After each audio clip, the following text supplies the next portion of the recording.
la librería, son la librería. Acá va a contener toda la variedad de genes que hay contra el veneno serpiente. Y posteriormente, estos de acá son los que se va a usar a hacer una técnica conocida como phago display, que va a servir para seleccionar a los fagemios que tienen genes contra el veneno serpiente, porque es una especie de lisa en la cual los fagemios van a expresar las proteínas en su pared, y al momento de expresarlas se va a poder hacer un ensayo inmunológico para que reconozcan a los antígenos que se va a volver a usar veneno serpiente. Entonces solamente aquellos fagemios que reconocen a los antígenos van a ser seleccionados, y los que no pues van a pasar como no seleccionados. Luego de la selección, los fagos seleccionados se vuelven a insertar en otra cepa de E. coli, que va a ser una cepa de expresión, y esta cepa de expresión es la que se va a usar para producir nanoanticuerpos. Bueno, el esquema de trabajo más o menos para que lo miren es así. Primero se hace un aislamiento de colonias, y luego a partir de colonias aisladas se hace un preinóculo, y después del preinóculo se pasa a un escalamiento más grande de 1 litro, bueno, de medio litro, 2 frascos de medio litro.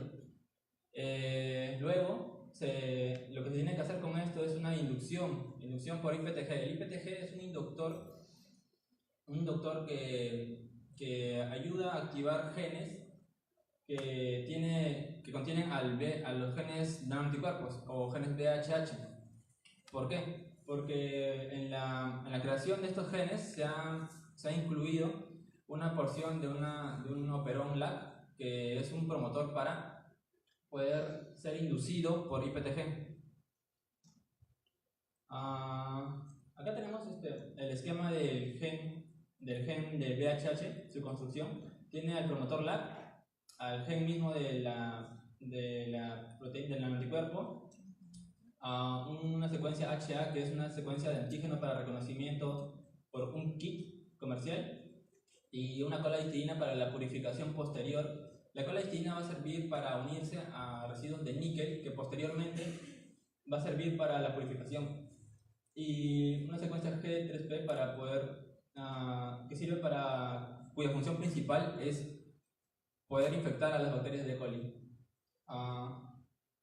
También quería mostrarles este esquema de acá, que me gustaría que presten atención, que observen. En la parte del espacio periplasmático de las gram negativas se pueden acumular proteínas que son transferidas del citoplasma hacia el espacio periplasmático. Eso sucede naturalmente. Ahora, en este caso también se ha hecho que las proteínas nanoanticuerpos que se expresan dentro de los E. coli estén diseñados para que tengan una secuencia señal, de tal forma que ellos puedan salir al espacio periplasmático, y de ahí se pueda extraer más fácilmente, digamos, más puro. Sería el primer paso de purificación que se haría con esta técnica. El anticuerpo, luego de haberse producido los nanoanticuerpos expresados, luego de haberse expresado, se tiene que preparar el extracto periplasmático. ¿Qué quiere decir eso? Que se va a extraer el periplasma dentro de las E. coli. Como podemos ver acá, me gustaría que observen que acá tenemos ya las E. coli con los nanoanticuerpos expresados, y lo que posteriormente sigue es la centrifugación, la decantación, y acá hay un paso que me gustaría resaltar, que es el shock osmótico. El shock osmótico sirve para poder extraer el extracto periplasmático. ¿De qué manera? Con un buffer que tiene tris, ETA y sacarosa.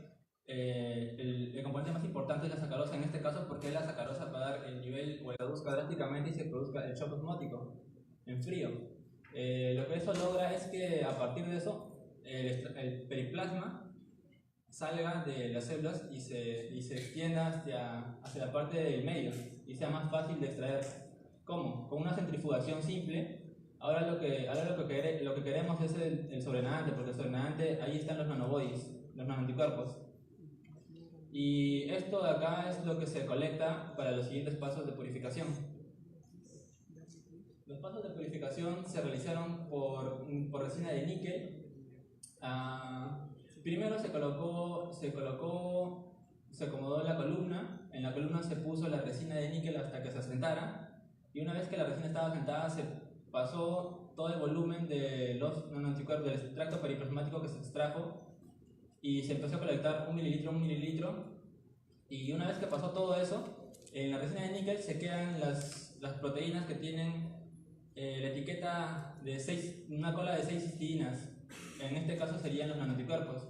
Y la ilusión se realizó con EPES e imidazol a 0.5 molar. Este procedimiento también se estandarizó para poder realizarse. Se probaban distintas cantidades de imidazol, y la que tuvo una mejor capacidad de eluir fue la de 0.5 molar. Bueno, se consiguieron a partir de eso fracciones que tenían nanoanticuerpos. Acá tenemos una imagen de una electroforesis, un gel de electroforesis en el que se puede apreciar el marcador de peso molecular, y en el carril número 1 es el extracto periplasmático, y en el carril número 2 ya es después de haberlo purificado. Y se nota la diferencia, cómo es que sí funcionó el método, ¿no?, de purificación, porque podemos ver una bandita purificada de proteínas. Entonces, se repitió ese mismo proceso para 18 nanantibodies, que es todos los que habían. Posteriormente, estos nanantibodies van a servir para neutralizar diferentes efectos biológicos del veneno serpiente, pero lo que se quería evaluar era específicamente contra un veneno serpiente. En este caso sería, contra un efecto biológico, en este caso sería el efecto hemorrágico. Entonces, para poder analizar eso, primero se hizo una separación parcial del veneno serpiente por cromatografía de exclusión molecular. Este tipo de cromatografía lo que hace es separar las proteínas según su tamaño, su peso molecular. Entonces, estos son los resultados de la cromatografía. Aquí podemos ver un cromatograma en el cual podemos ver que las proteínas que salen primero, que fluyen primero, o las primeras fracciones, son las de alto peso molecular. Y acá podemos observar que un tamiz de ensayo de actividad hemorrágica nos muestra que la actividad biológica se encuentra en estas fracciones. Entonces, lo que se realizó fue el procedimiento fue de una de esas fracciones que tenía alta actividad hemorrágica y era de alto peso molecular. Se halló el DHM, que es la dosis hemorrágica mínima. ¿Cómo se define la dosis hemorrágica mínima? Es la cantidad de proteína que necesitas, o de fraccionamiento de proteína que necesitas para producir un halo hemorrágico de 10 milímetros. Acá podemos observar el halo hemorrágico, que tiene un tamaño definido dependiendo de qué cantidad de veneno o de fracción de veneno le coloques. Entonces, esta curva de acá nos muestra cómo, aumentando la concentración de la fracción de veneno, aumenta también el tamaño del halo hemorrágico. Y la curva de regresión nos muestra que para 10 milímetros el DHM es 0.43 microgramos. Entonces, eso fue lo que este es el procedimiento para hacer la neutralización. La neutralización se evaluó mediante un screening. Este screening se realizó neutralizando 1.4 microgramos de fracción 13 contra 90 microgramos de nanoanticuerpo, incubado por 1 hora, y luego se inocularon estos incubados para ver cuáles eran de los 18 nanoanticuerpos, cuáles de ellos tenían capacidad para neutralizar. Acá se han cumplido los 10 minutos, puede continuar. Acá podemos observar los resultados. Me gustaría mostrarles los resultados. El control positivo se observa un halo hemorrágico bien definido, el control negativo solamente es buffer PBS nada más, y los de acá son los demás nanoantibodies que tienen actividad neutralizante y los que también no tienen. Este fue el primer screening que se realizó. A partir de eso se trabajó para hallar cuál es la cantidad de dosis efectiva 50% que tienen cada uno de los nanoantibodies que neutralizan. ¿Esto qué significa? Significa que se va a hallar para los nanoantibodies que neutralizan la cantidad de proteína de nanoanticuerpos que tú necesitas para neutralizar la mitad del efecto del fraccionamiento del veneno serpiente. En este caso, Para ponerlo un poco más sencillo, lo que se realizó primero que nada fue cuál es la dosis retos que se va a hacer. Se calculó que iba a ser 4 veces la dosis hemorrágica mínima de la fracción. Y esa era la dosis reto. Entonces teníamos que ver cuánta cantidad de anticuerpos necesitamos para neutralizar la mitad del efecto que produzca esta cantidad de veneno, de veneno parcialmente purificado. Entonces los resultados nos muestran que la dosis eficaz 50% variaron entre anticuerpo y anticuerpo. Para los anticuerpos 78, por ejemplo, fue un valor de 65.293 microlitros de antiveneno por miligramo de veneno. Esto quiere decir que se requiere una cantidad de 65.293 microlitros de antiveneno para neutralizar 1 miligramo de veneno, en este caso 1 miligramo de la fracción hemorrágica. Como podemos ver, todos los valores resultaron una pendiente que sí neutralizaban, pero hay uno en particular, el anticuerpo 12, que tiene un valor muy bajo que indica que se requiere poca cantidad de antiveneno o de nanoanticuerpos para neutralizar una cantidad constante de 1 miligramo de veneno. Esto nos indica que este es el anticuerpo que tiene una mejor capacidad de neutralizar. Entonces acá podemos observar los demás nanoanticuerpos que también tienen la capacidad de neutralizar, pero no tienen una dosis efectiva media tan buena como el anticuerpo 12. Las conclusiones del trabajo fueron que 6 de los anticuerpos expresados tienen la capacidad de neutralizar la actividad hemorrágica, y el anticuerpo 12, con una dosis eficaz del 50% de 2.247 microlitros de antiveneno por miligramo de veneno, presentó la más alta capacidad de neutralizar el efecto hemorrágico. Este es el equipo de trabajo que ha hecho toda la investigación, y si queda tiempo para algunas preguntas, por favor. Si hubiera alguna pregunta, por favor, una sola, tenemos por espacio de tiempo. Agradecemos al expositor su presentación e invitamos al señor Bernardo Quispe.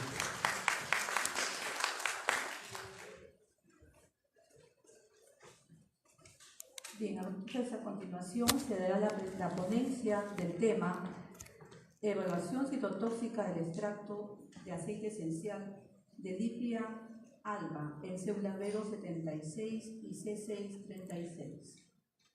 Puede comenzar. Muchas gracias.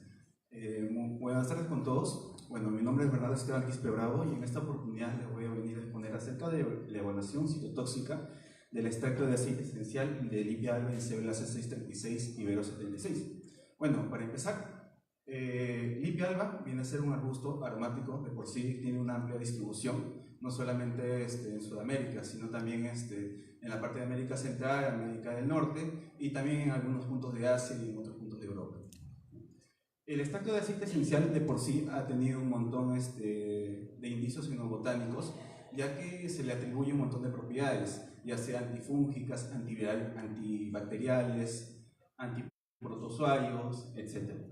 También, además, se le atribuye que resuelve problemas cardíacos, del sistema nervioso, etc. Las pruebas citotóxicas in vitro, usando líneas celulares, es una forma preliminar de poder observar cómo podría reaccionar un animal a tales concentraciones. Con esto digo de que no necesariamente como son las de pruebas de PRNT, que son generalmente utilizadas para flavivirus o para algunos otros tipos de virus, como puede ser chikungunya, etc. Focofluorescentes, etc. Entonces, la metodología de colecta y extracción del aceite esencial, en primer lugar, lo realizamos en el departamento de Amazonas, para ser más específico, en Nueva Grande, la comunidad de Miraflores. Y esta fue identificada en el Museo de Historia Natural. La extracción, utilicé un equipo de hidrodestilación, ¿ya? Ahí vemos la manta de calor, y ahí vemos el equipo tipo Clevenger, y fue más que todo por hidrodestilación. Lo que hice fue hervir la planta durante 3 horas, ¿ya? Y mediante un sistema de frío constante, ya que vemos acá, ¿ya? Un frío constante fue que empezó a caer las gotas de aceite esencial, ¿ya? Y después de 3 horas, que es lo que generalmente está estandarizado por los protocolos europeos y estadounidenses, ¿ya? Es que realicé la colecta. Después, para separar el agua con el aceite, ¿ya? Utilicé, por ejemplo, sulfato de sodio anhidro, que es un buen, que aísla los compuestos de agua y solamente queda el aceite con el éter de petróleo. Y bueno, la metodología con respecto a lo del aceite, lo almacené a 4 grados centígrados. Con respecto a la metodología de la prueba in vitro, utilicé 2 líneas celulares, como dice mi ponencia. Primero utilicé la línea B276, que trabaja a 37 grados centígrados. Para ello utilicé una placa de 96 pozos y cuando se encontraba en monocapa semiconfluente, ¿ya? Lo que hice es, lo incubé durante 2 días, y al terminar esos 2 días empecé a realizar el trabajo. Lo mismo ocurre con las células C36, que son de glándulas salivales de Aedes albopictus, y ocurre el mismo procedimiento, pero con la diferencia de que esta línea celular actúa a una temperatura de 28 grados centígrados. Y ocurrió el mismo procedimiento igualito con las Vero. Lo que hice fue un plaqueo en placas de 96 pozos, y después lo incubé durante 2 días o 48 horas, y al cabo de ese tiempo, cuando se encontraba igualito en placa monocapa semiconfluente, empecé a realizar la prueba citotóxica. Esta primera placa que vemos acá es con respecto a la placa de citotoxicidad en Vero 76, pero acá yo utilicé 3 tipos de controles.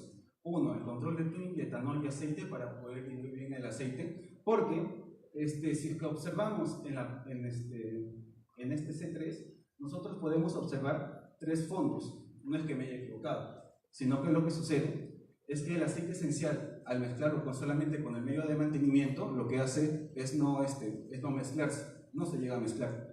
Y acá demuestra que el aceite de por sí es tóxico, ¿ya? Pero la muestra es el medio de mantenimiento con el cual yo diluyo el aceite no era.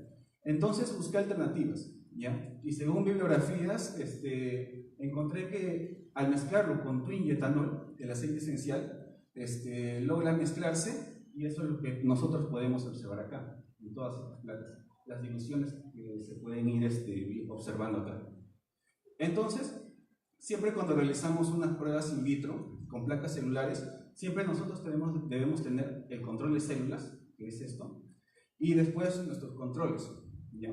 Que vendría a ser en este caso el twin, etanol y el aceite, el control de twin y etanol solamente, y finalmente las diluciones seriadas, desde la dilución mayor hasta la dilución menor, de 14. Siguiendo después, pero claro, nosotros acá, yo estaba diluyendo con etanol, y ustedes me preguntarán, ¿pero en qué momento pero el etanol también es tóxico para las células? Pues sí, es tóxico. Entonces, antes de yo realizar esa evaluación de la citotoxicidad, lo primero que hice fue evaluar la placa solamente con el aceite esencial y encontrar un nivel en el cual etanol ya no inhibía las células, tanto para la Vero 76 y para la C676, como podemos observar acá. Ambas diluciones, que ustedes pueden observar, el D1 hasta el D14, tanto en la Vero 76 y en la C636 de Aedes albopictus, están todos a las mismas concentraciones del aceite esencial. Entonces, nosotros así a simple vista podemos observar de que nosotros podemos observar de que en Vero 76, ¿ya?, encontramos la dilución. En D7 encontramos una monocapa completa, a comparación de la D6, que está un poco media, no está tan intenso el colorante. En cambio, en la C636 lo que nosotros observamos es que la dilución 4 es la dilución óptima, en la cual no genera citotoxicidad para esta línea celular de Aedes albopictus. Y podemos ver cómo se evidencia de dilución D1, dilución D2 y es recién en la dilución de 3 en donde empiezan a haber un pequeño desprendimiento celular. Y acá vemos la tabla, ¿ya? En donde comparo las dos líneas celulares. Primero la C636 y la Vero76. Acá más que todo, en vez de hablar acerca de porcentajes, ¿ya? Porque todo lo que nosotros estábamos observando era más que todo de manera visual, no utilizamos ningún tipo. Entonces ahí evaluamos más que todo el porcentaje, ¿ya? De que si es que había monocapa o no, de que si es que había monocapa incompleta o de si es que había monocapa completa.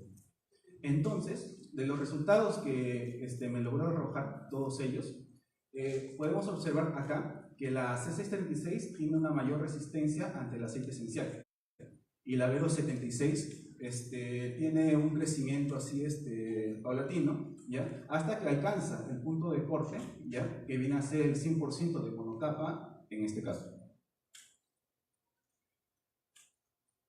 Entonces, las conclusiones en sí del trabajo, en primer lugar, es que para la extracción del aceite esencial se siguió la metodología de extracción, ya según Ocharqui 2005, la cual fue efectiva y estandarizada en el laboratorio. Además, en este momento se está esperando los resultados por análisis de GC y MS, más que todo por cromatografía de gases y espectrometría de masa. En las pruebas citotóxicas in vitro se determinó que la actividad no citotóxica de Vero76 y C636 se encuentra en una concentración de 0.167 microgramos por mililitro y 0.402 microgramos por mililitro respectivamente.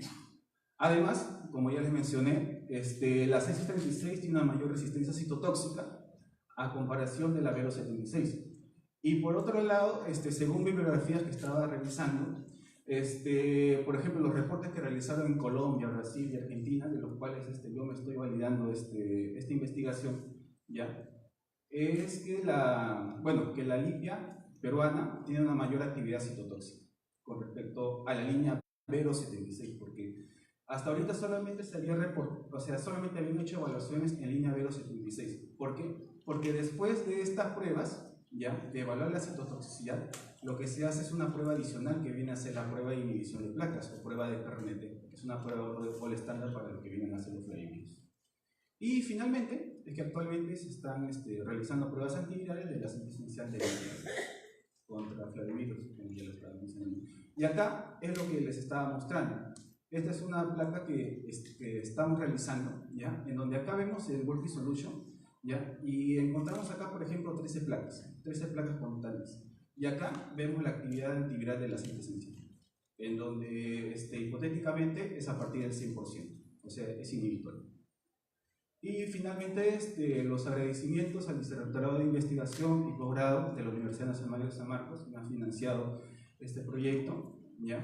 Al investigador Juan Surquerenza por sus enseñanzas y paciencia en cultivo celular, ¿ya? Y después al doctor Enrique Mamani y a mi asesora, la doctora Emma Maita, por facilitarme el desarrollo de mi tesis en el laboratorio.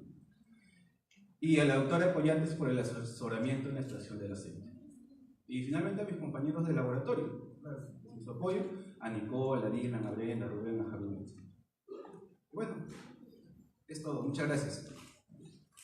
Bien, gracias por su disertación y tenemos tiempo para las preguntas respectivas.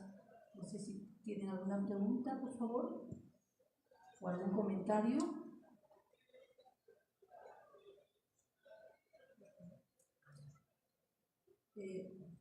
Una consulta, ¿qué viene, a continuación, qué trabajo, qué aspectos está considerado en este tema? A ver, dentro del tema de trabajo, ¿podría volver a poner el slide, por favor? Gracias. Dentro del tema del trabajo, o sea, la continuación de este trabajo, es un trabajo preliminar, viene a hacer este trabajo, la prueba del PRNT, como lo digo, como estoy en el laboratorio de virología, ahí trabajamos con flavivirus. Entonces, lo que nosotros hacemos es generalmente hacer pruebas antivirales, o sea, probar extracción ya sea de aceites, carbohidratos o proteínas, y esto, probar el cultivo celular y ver la inhibición de estos compuestos químicos, bueno, de estos extractos en crudo, porque son extractos en crudo, ¿ya? Y observar qué tanto este extracto en crudo es que inhibe a este virus de por sí. Ya después, si se quiere hacer trabajos más finos, se pueden hacer las extracciones de los compuestos químicos, ¿ya? Y ver exactamente qué compuesto químico es el inhibitorio. Y más que todo eso se puede analizar por dosis molecular, etc.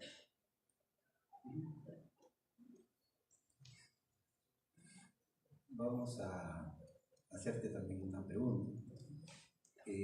Tú sabes que la planta Lipia alba ha tenido varios estudios por su importancia de su aceite esencial. Sí. Teniendo en cuenta de que existen trabajos previos en los cuales el aceite esencial tiene diferente comportamiento de acuerdo a la zona de extracción, ¿sí? ¿Qué opinión tienes al respecto para continuar con tu trabajo? Sí, justamente eso es lo que estábamos discutiendo justamente con ustedes. Y bueno, de por sí, yo sé de que por cada, que la planta no es la misma, la planta que, por ejemplo, se encuentra en Jaén o la que se encuentra en Lima no tiene los mismos compuestos químicos. Entonces, de por sí, o sea, por el momento, ¿ya? Según los resultados que he obtenido, ¿ya? Es que yo puedo determinar que lo seguro o nuestro suelo es muy rico a comparación de otros o es muy pobre a comparación de otros. Eso sí sería más que todo, sea cuestión más que todo investigativo, así.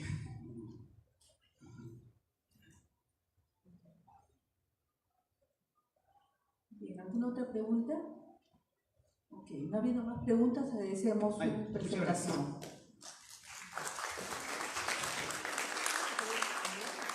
A continuación llamamos al señor Luis Jaramillo para su disertación.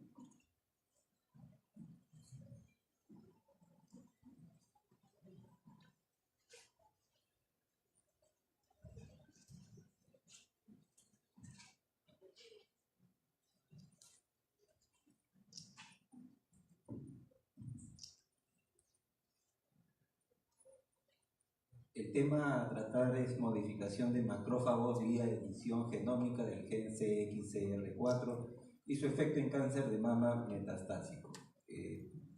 Puede iniciar su presentación. Bien, buenas tardes con todos. Como dice el título, voy a hablarles un poquito acerca de lo que es edición genómica y sus inicios acá en las aplicaciones en el Perú. Este trabajo fue realizado netamente en el Laboratorio de Biología Molecular y Biotecnología del Instituto Nacional de Salud y financiado por él. Para empezar, el cáncer es actualmente un gran problema de salud pública y es el motivo por el cual lo hemos estudiado.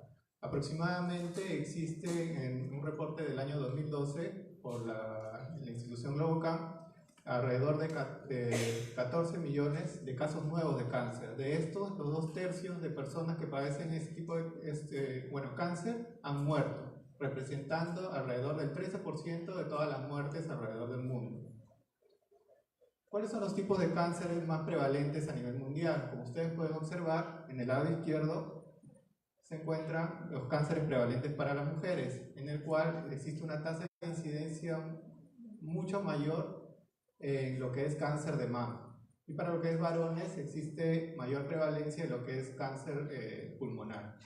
Pero ¿cómo se ha desarrollado en el Perú esta enfermedad? El cáncer actualmente en el Perú, según un reporte del MINSA del año 2017, el año pasado, existe alrededor de 4.000 personas que son diagnosticadas anualmente con cáncer. De estas, 4 mujeres mueren diariamente debido a cáncer de mama. Y existe una preocupación acerca del incremento del porcentaje de casos de cáncer de mama entre mujeres menores de 35 años, de alrededor de 7% al 14%. Entonces, esta es una preocupación que tenía nuestro grupo de investigación, en el cual nosotros hemos querido desarrollar una técnica molecular en la cual nos permita disminuir, como el título dice, la velocidad de migración de cáncer de mama metastásico en mujeres que puedan padecer este tipo de enfermedad. Entonces, ¿en qué nos hemos basado?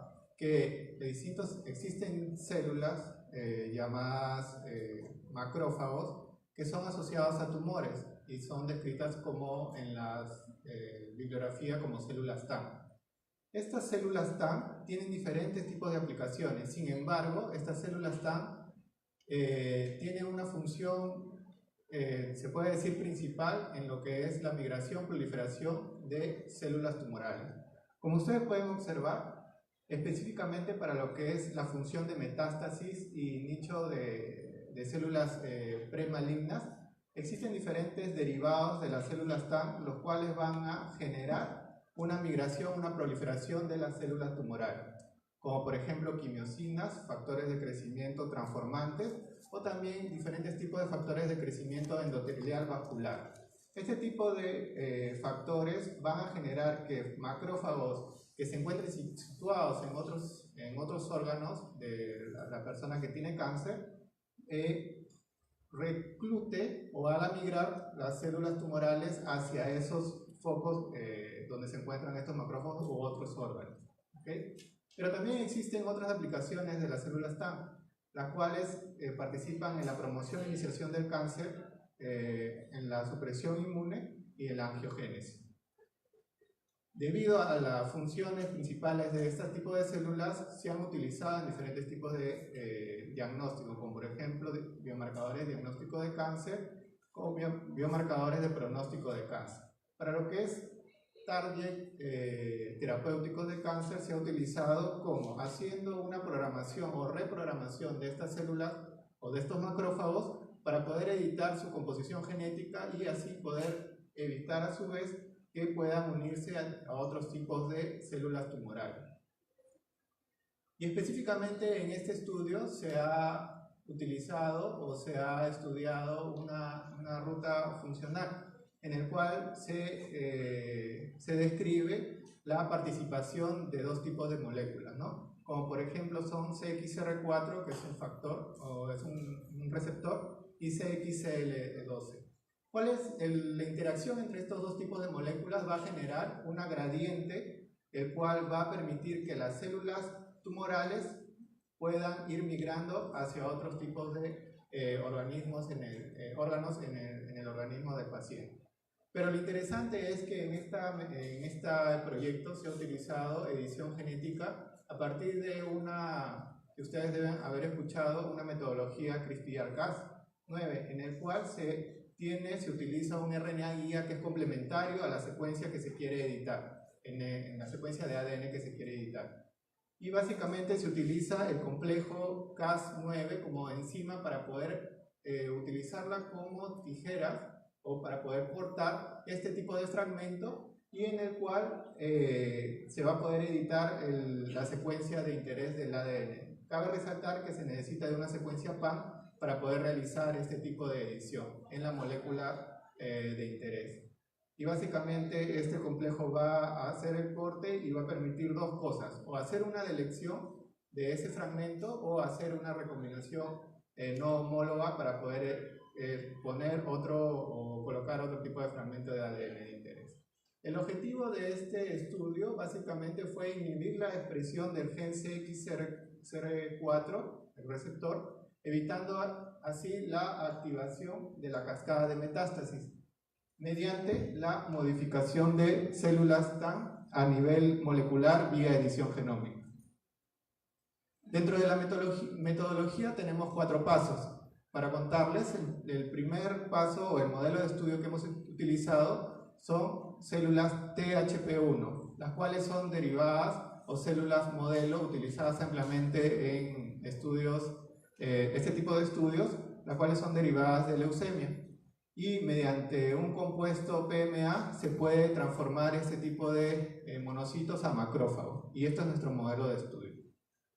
Básicamente después se realizó una edición genómica y una transformación, en el cual se utilizó esta metodología CRISPR-Cas mediante un kit comercial llamado GeneR-CRISPR Nucleus Vector Kit, en el cual se mandó a diseñar el CRARN con overlaps específicos para la secuencia de interés que se quería editar. Esta secuencia de interés va a ser o se va a sobrelapar con nuestro vector de edición dado por el kit, y específicamente los clones positivos que tienen este vector incorporado van a mostrarse de esa manera.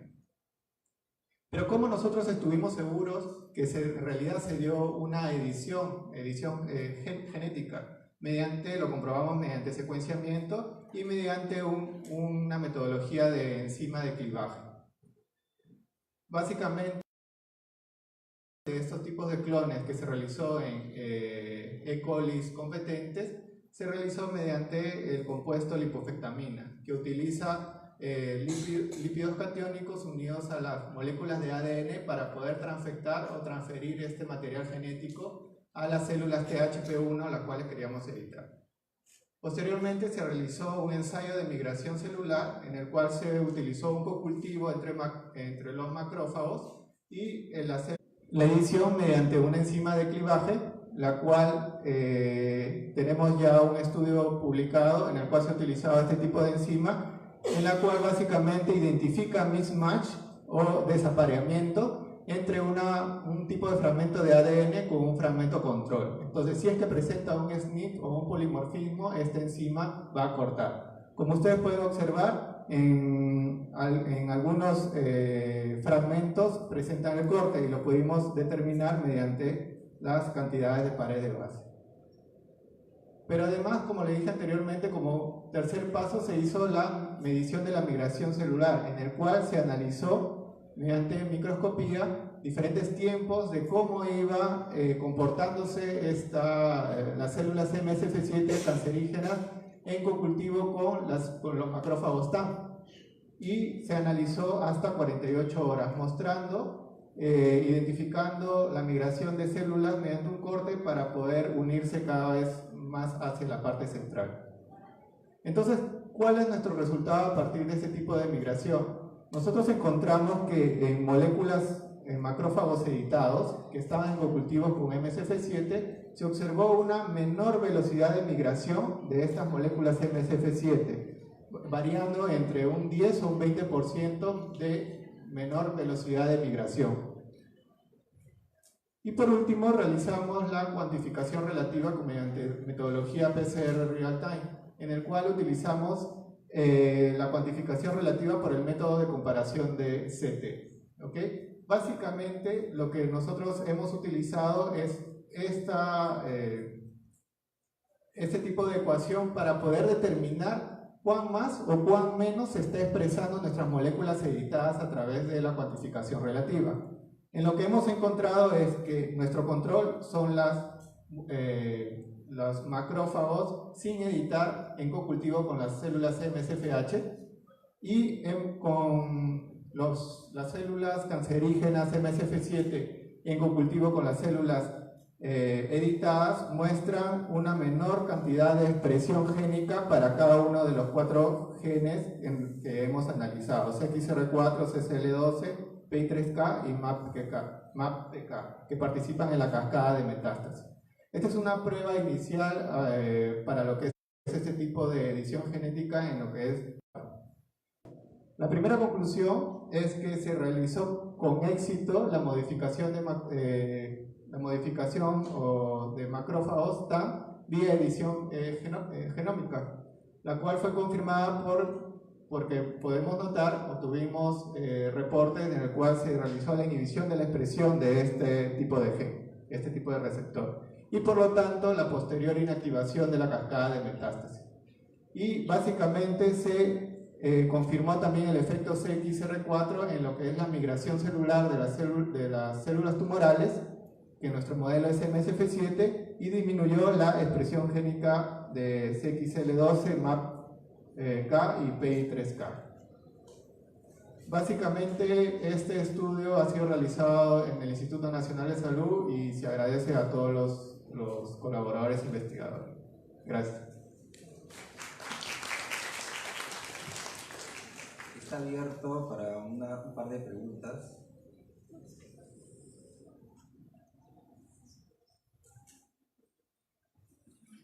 Felicidades por su exposición.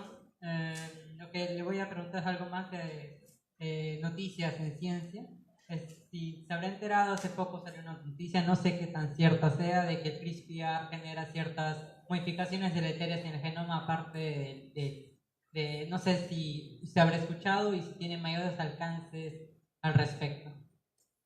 Bien, básicamente, gracias por la pregunta. Si nosotros como lo expliqué en la parte de metodológica de CRISPR, existen dos posibilidades. La primera posibilidad es que mediante esta metodología hagamos la inserción o delección de algunos fragmentos de ADN. La segunda opción es que nosotros podamos cambiar los fragmentos de ADN y generar que la proteína que se expresa según la codificación de estos fragmentos no se exprese, disminuya su expresión o cambie totalmente. Sí he escuchado, he leído también investigaciones en las cuales se dice que este tipo de metodología se está mejorando para poder tener la menor cantidad de mutaciones deleterias en el genoma del organismo que se quiera editar. Pero básicamente este es un proyecto inicial en el cual solamente estamos abarcando un gen, un fragmento de un gen, un pequeño fragmento. Y bueno, tiene múltiples aplicaciones y hasta se están realizando, y es bueno, algo controversial en la parte ética con la que es modificación genética en embriones, ¿no? Entonces, si ustedes han podido escuchar. Entonces, es interesante este tipo de metodología, pero siempre llevado por un camino en el cual podamos generar menor cantidad de riesgos para la persona si lo queremos llevar a lo que es terapia génica, ¿no? Muchas gracias.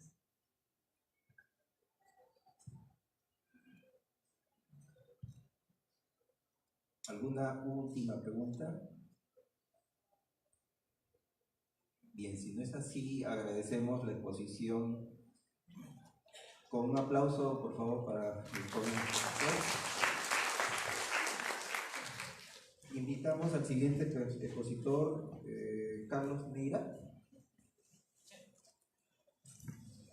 cuyo tema es estudio piloto de implementación de bases de datos civiles por perfiles genéticos en el Perú.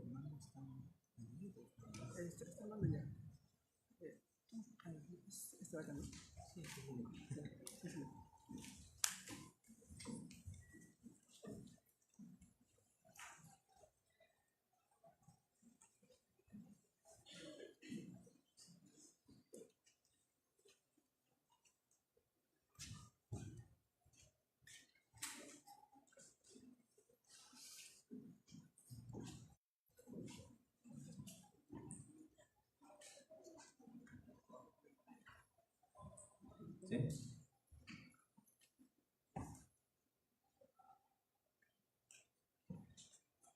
Buenas tardes. El estudio que les vengo a presentar hoy día es un estudio piloto de implementación de base de datos civiles por perfiles genéticos en el Perú.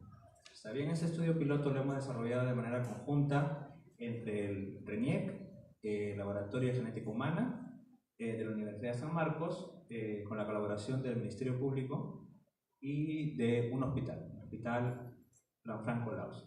¿Está bien? Les presento a mi hija. ¿De acuerdo? Tiene 2 meses y hay un problema que siempre surge en la mayoría de la población. Me han cambiado al bebé cuando he estado en el hospital. Estoy llevando a realmente mi hija a mi casa o a mi hijo. ¿Está bien? En el Perú no somos ajenos a esta realidad. En el año 2016 sucedió esto en Arequipa, en el cual hubo un intercambio de bebés. Luego del cual hubo un proceso bastante largo y efectivamente había ocurrido este cambio. El trauma que sufre la familia, el trauma que sufren los recién nacidos es bastante grande. En base a ello y para defender la seguridad de los recién nacidos se ha implementado este proyecto piloto que esperemos cumpla su cometido cuando la ley llegue al Congreso, lo cual les comentaré en breve. Muy bien, como sabemos, hay 3 medios para identificar a una persona: lo que posee, lo que sabe y lo que es. Lo que posee, todos poseemos nuestro DNI, nuestro permiso de conducir u otro documento que nos identifica. Lo que sabe, por ejemplo, el PIN de su tarjeta de crédito, eso cada una de las personas lo tiene. Pero ¿qué es lo que pasa con estas 2 formas de identificar a una persona? Que se pueden vulnerar, pueden ser falsificadas, las tarjetas pueden ser clonadas, los DNIs pueden ser clonados, etc. Pero lo que es algo que no cambia, es algo que nosotros somos y características con las que nosotros nacemos y que no varían desde que nacemos hasta que morimos. ¿Está bien? El RENIEC trabaja actualmente con la biometría de huella dactilar y la biometría facial. Y hay 3 biometrías que están en proceso de implementación. La de iris, la de ADN y la de voz. Actualmente estamos trabajando más en lo que corresponde a la biometría de ADN. ¿Está bien? Vemos que de acuerdo a un reporte dado en el año 2013, que una de las biometrías más seguras es la biometría de huella dactilar, mientras que la de ADN ocupa el segundo lugar. Pero esto ha variado, ya que ahora es más fácil utilizar la biometría de ADN debido al avance de la tecnología. Inclusive podemos obtener perfiles genéticos en un tiempo no mayor de 1 hora. ¿De acuerdo? Entonces, todo el estudio se basa en el análisis de perfiles genéticos y cómo estos son utilizados para vincular a un recién nacido con su madre. ¿Está bien? Entonces, el perfil genético es una lista de números basada en la estructura del ADN. Cada uno de nosotros tiene un perfil genético que es distinto al de todos los individuos en el mundo, a excepción de los casos de gemelos. ¿Está bien? Se utiliza el ADN no codificante para generar estos perfiles genéticos y por tanto no obtenemos información relativa a lo que son enfermedades, relativo a diferentes características fenotípicas que pueda tener el individuo. Y de esta forma respetamos su intimidad. Lo único que utilizamos es cierta información en las regiones no codificantes del ADN que nos sirven para identificarlo apropiadamente. ¿Está bien? Las ventajas que tiene utilizar el ADN no codificante es que tiene alta efectividad en los recién nacidos, es una identificación genética segura en caso de trata de personas y tráfico de personas, y esta biometría es actualmente utilizada con mayor frecuencia en el sistema de identificación forense, para identificar a personas desaparecidas, así como para realizar diferentes pruebas de paternidad o encontrar a presuntos culpables de diferentes hechos delictivos. ¿Está bien? Vemos aquí las fortalezas de diferentes biometrías y de qué época funcionan. Vemos, por ejemplo, que la biometría de iris funciona desde 1 año hasta que la persona fallece. Dactilar a partir de los 7 u 8 años hasta que la persona fallece. Pero la única biometría que se puede utilizar desde antes de que un individuo nazca hasta después de que un individuo fallezca es la biometría de ADN. Ahora ya enfocándome en el piloto que se realizó con el apoyo del Laboratorio de Genética Humana, vamos a ver los actores que estuvieron involucrados en esto. Estuvo el RENIEC, el Ministerio Público para el Procesamiento de las Muestras, y el Hospital Carlos Lanfranco Laus, que fue el lugar donde se tomaron las muestras. Se generó un sistema de identificación genética en RENIEC para poder hacer el match entre la presunta madre y el recién nacido. Se siguió todos los protocolos establecidos por la UNESCO, siguiendo las buenas prácticas internacionales para no vulnerar los derechos de los recién nacidos. ¿Está bien? Lo que se hizo fue informar a cada uno de los progenitores si querían o no libremente participar en la prueba y se les hizo firmar el consentimiento informado. Luego toda esta información fue recabada en el sistema de identificación genética. Se aprovechó para la toma de muestra cuando se realiza el tamizaje neonatal, ya que habitualmente en los centros de salud cogen unas 2 o 3 gotas de sangre para diagnosticar diferentes enfermedades metabólicas. Lo que se aprovechó es que en ese mismo momento, en una tarjeta de tipo FTA, se cogieron unas gotas adicionales para obtener el perfil genético y no causar un daño adicional a los recién nacidos. ¿Está bien? La información fue trasladada, las muestras fueron trasladadas apropiadamente en sobres lacrados y llevadas al laboratorio.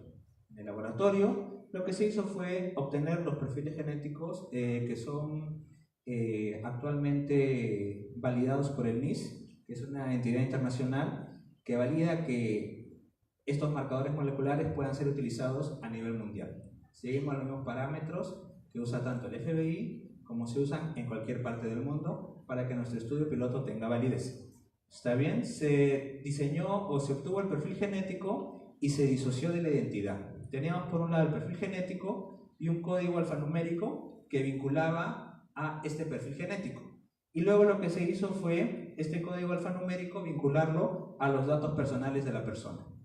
Y esta información de la representación del perfil genético se inyectó en el chip del DNI electrónico. Es decir, todos los recién nacidos que en un futuro tengan su DNI electrónico contendrán en ese chip su perfil genético, una representación de ella. Que en caso una autoridad desee saber si realmente ese niño es el hijo de una presunta madre, pueda ser validado de forma más rápida y no tarde un mes, 2 meses, 6 meses, 1 año a obtenerse ese resultado. ¿Está bien? Para validar la información que obtuvimos a partir de la población con la que trabajamos, hicimos una tabla de frecuencias alélicas para los recién nacidos y comparamos con las frecuencias alélicas a nivel internacional que se han obtenido en diferentes poblaciones. No hubo diferencias significativas. Cuando se analizaron los parámetros estadísticos como el equilibrio de Hardy-Weinberg, todos los LOCI se encontraban en equilibrio. Hicimos lo mismo para las madres y vimos que un LOCI, el D18, no se encontraba en equilibrio de Hardy-Weinberg. Y lo que se hizo fue aplicar la corrección de Bonferroni y se vio que no era significativo este valor que se obtenía y por lo tanto esta muestra también estaba en equilibrio de Hardy-Weinberg. Luego hicimos una verificación 1N, es decir, cogimos un perfil genético de un recién nacido y hicimos que haga match con todas las muestras de las madres. Con el que hacía match calculamos el porcentaje de maternidad y en todos los casos obtuvimos un porcentaje de maternidad mayor al 99,99%, lo que ayudó a validar nuestra prueba. ¿Está bien? Entonces, todas las madres se vincularon apropiadamente con sus hijos e inclusive tuvimos un parto gemelar en el cual la probabilidad de identificación fue la misma. ¿Está bien? Entonces, ¿cómo es que RENIEC quiere que se utilice esta información? Quiere que se utilice de la siguiente manera. Van a haber 2 bases de datos. Una en la que esté una representación del perfil genético y el perfil genético, es decir, el laboratorio va a tener esta base de datos, va a tener el perfil, una representación, pero no va a saber de quién es ese perfil. Y otra base de datos que va a tener RENIEC, en la cual va a estar la representación del perfil genético y los datos personales de la persona. Si un juez, por ejemplo, dice, quiero verificar que él es el presunto, si este niño se corresponde con esta madre, lo que haría es solicitar a RENIEC enviando el perfil, RENIEC enviaría el perfil al laboratorio, le daría la representación numérica y diría si corresponde o no. Y RENIEC simplemente diría si es o no es. En vez de tardar aproximadamente, les repito, 1 mes, 2 meses, 3 meses, podría tardar 1 día en realizarse todo este proceso. ¿Está bien? Y debido a ello, RENIEC, como es un tema bastante sensible, ha hecho un proyecto de ley que propone crear el registro de identificación por perfiles genéticos de las personas naturales. Este proyecto de ley ha entrado al Congreso el 11 de julio de este año y estamos a la espera de que la Comisión de Justicia empiece su evaluación para que pueda ser aprobado y empiece la recolección de perfiles genéticos y todo el proceso que les he comentado. Está bien, el objetivo de la ley es registrar y administrar la información genética con fines de identificación solo de personas naturales. ¿Está bien? Va a ayudar en los servicios civiles y en los servicios de seguridad ciudadana. La población en la cual se va a iniciar el proceso de recolección de muestras son los recién nacidos, debido a que esa población actualmente no se encuentra protegida y no hay otra biometría que pueda identificarlos. Hasta el febrero de este año la policía se encontraba en los hospitales y lo que hacían era intentar contrastar la huella palmatoscópica que tomaban las obstetrices en la sala de partos. Pero a partir de febrero la policía ha abandonado los hospitales. Es decir, los recién nacidos no tienen una forma de asegurar que la persona está saliendo con su hijo. ¿Está bien? Entonces esta biometría es la que viene a ayudar a esta población, que es una población de las más vulnerables que tenemos. ¿Está bien? Cuando empiece a saturarse la base de datos, el sistema jurídico ayudará al sistema jurídico para resolver problemas judiciales y forenses, sí, solo sí lo pidan las autoridades competentes, ayudará a la trata de personas, que es un tema que se ha incrementado en los últimos años, ayudará a los derechos de los menores, porque también puede ser utilizado para el caso de pruebas de paternidad, y apoyará al sistema forense en caso haya desastres masivos como el que ocurrió en el año 2001 en el caso de Mesa Redonda. Y si hubiéramos tenido una base de datos saturada, probablemente el 100% o un porcentaje muy cercano a la totalidad hubieran podido ser identificados. Está bien, como les digo, el proyecto de ley sigue las buenas prácticas internacionales de las Naciones Unidas, de la Organización Mundial de la Salud, derechos humanos, el genoma, Declaración Internacional sobre los Datos Genéticos y demás. Aquí está la estructura del proyecto de ley, que también está en la página web del Congreso, y eso sería todo. Muchas gracias.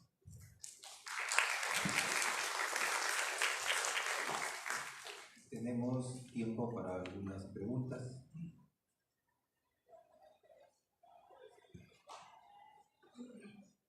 Buenas tardes. No me quedó muy claro el tema de qué marcadores estaban usando, si eran microsatélites, SNP. Y otra pregunta más, quería saber si, aprovechando que iban a conocer perfiles genéticos, no podían hacer detecciones tempranas de alguna enfermedad genética. Y por último, una última pregunta es si iban a encriptar los datos, ¿no? Porque es un tema un poco controversial tener una base de datos de perfiles genéticos, ¿no? Claro, buena pregunta. Está bien. Contestando a tu primera pregunta, se usan marcadores tipo STR, microsatélites, que son aprobados en el NIS. En la página del NIS encuentras todos los marcadores que están aprobados a nivel internacional, y para que tenga validez la información y pueda cruzarse entre laboratorios a nivel nacional, estamos utilizando ese tipo de marcadores. Con respecto a la segunda pregunta, ¿por qué no utilizar este ADN para diagnóstico de enfermedades?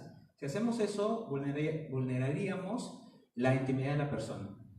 Y se han visto casos en países de Europa que hicieron eso y hubo un problema bastante grande porque decían, ¿y qué pasa si esta información cae en las compañías aseguradoras? ¿Qué pasaría? A una persona de repente ya no la contrataría. Empezaría el tema de la discriminación genética, que sería un problema bastante grande. Para evitar ello, solo cogemos la región no codificante, obtenemos el perfil y luego de ello destruimos la muestra. ¿Está bien? Para que no pueda ser utilizada con otros fines. Con respecto al tema de la encriptación, se han utilizado para la encriptación, a ver, aquí está. ¿Está bien? Lo que se hizo fue primero los perfiles genéticos, transformarlos con el software, con el programa SHA-1 a un código alfanumérico de 40 caracteres. Como sabemos, mientras más avanza la tecnología, más avanza también los hackers, la piratería y demás, y empiezan a encontrar más vulnerabilidades a los software. Actualmente este software ha sido ya craqueado y por eso ya no lo utilizamos. Utilizamos el SHA-2, ¿saben? Para evitar cualquier problema. Y utilizamos para encriptar esta información el software CRC36, que coge esta información, esta representación de los perfiles genéticos y los transforma a 12 dígitos. Y en un futuro no muy lejano, esperamos que esta información, estos 12 dígitos que obtenemos a partir del perfil genético, sea el número del DNI de la persona. Entonces, aquí sí tendríamos un documento nacional que ha nacido de ti ese código, no que se te ha dado aleatoriamente. ¿Está bien? Y eso fue. Espero haber resolvido tus dudas.